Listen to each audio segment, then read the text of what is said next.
제3장. 보라, 아버지께서 어떠한 사랑을 우리에게 베푸사 하나님의 자녀라 일컬음을 받게 하셨는가. 우리가 그러하도다. 그러므로 세상이 우리를 알지 못함은 그를 알지 못함이라. 사랑하는 자들아, 우리가 지금은 하나님의 자녀라. 장래에 어떻게 될지는 아직 나타나지 아니하였으나 그가 나타나시면 우리가 그와 같을 줄을 아는 것은 그의 참모습 그대로 볼 것이기 때문이니, 주를 향하여 이 소망을 가진 자마다 그의 깨끗하심과 같이 자기를 깨끗하게 하느니라. 죄를 짓는 자마다 불법을 행하나니 죄는 불법이라. 그가 우리 죄를 없애려고 나타나신 것을 너희가 아나니 그에게는 죄가 없느니라.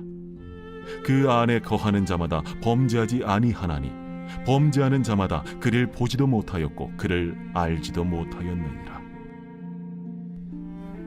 자녀들아, 아무도 너희를 미혹하지 못하게 하라.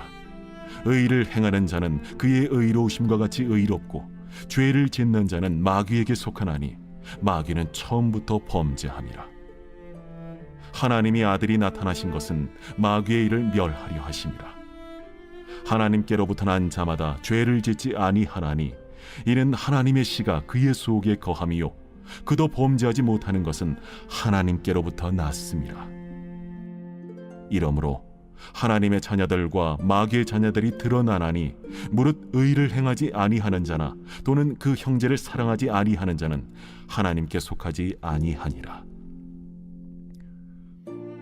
우리는 서로 사랑할지니 이는 너희가 처음부터 들은 소식이라. 가인같이 하지 말라.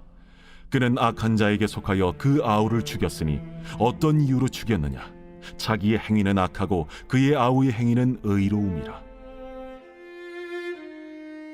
형제들아, 세상이 너희를 미워하여도 이상히 여기지 말라.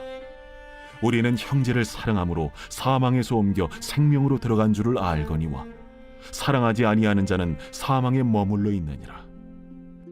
그 형제를 미워하는 자마다 살인하는 자니 살인하는 자마다 영생이 그 속에 거하지 아니하는 것을 너희가 아는 바라. 2021년 12월 22일 새벽 하나님의 말씀은 요한일서 3장 1절부터 15절입니다. 먼저 12절입니다. 가인같이 하지 말라. 저는 악한 자에게 속하여 그 아우를 죽였으니 어떤 이유로 죽였느냐?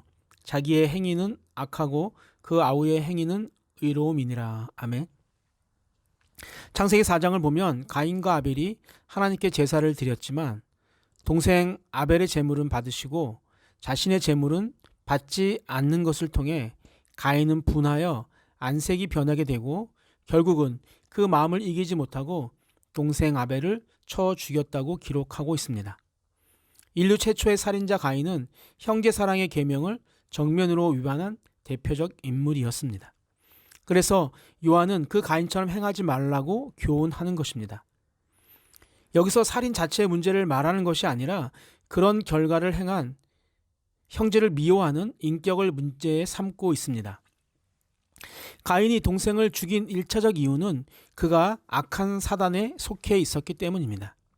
그리고 가인이 악한 자에게 속해 있었던 것이 즉흥적이 아니고 지속적이었음을 우리는 완료 시제를 통해서 알 수가 있습니다.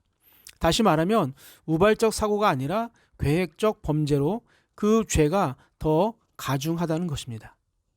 그런데 악을 행하는 대부분의 사람들은 자신들의 행위가 정당하다고 말합니다. 그러나 만약 정말로 그들이 진심으로 자신들의 행위가 정당하다고 믿는다면 그들은 그들의 행동에 당당해야 합니다. 묵묵히 자신의 일을 계속해 나아가면 되는 것입니다. 그러나 그들의 깊은 곳에 있는 양심은 그 행위가 악하다는 것을 압니다. 그래서 그들은 가능하면 자신들이 악한 자라는 것이 드러나지 않는 환경 속에서 생활하려고 합니다.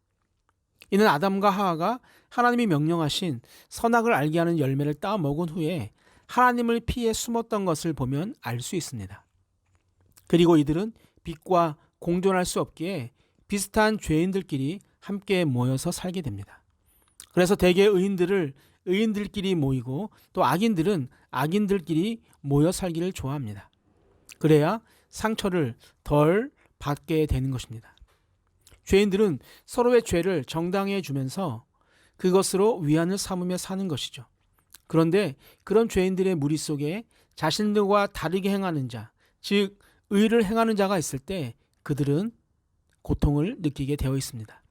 왜냐하면 자신들의 행위가 악이라는 것이 드러나게 되기 때문입니다.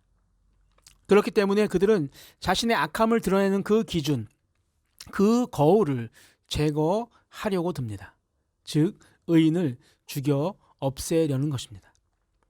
요한은 이러한 악인들의 행동을 가인과 아벨의 예를 들어 설명하고 있는 것이죠.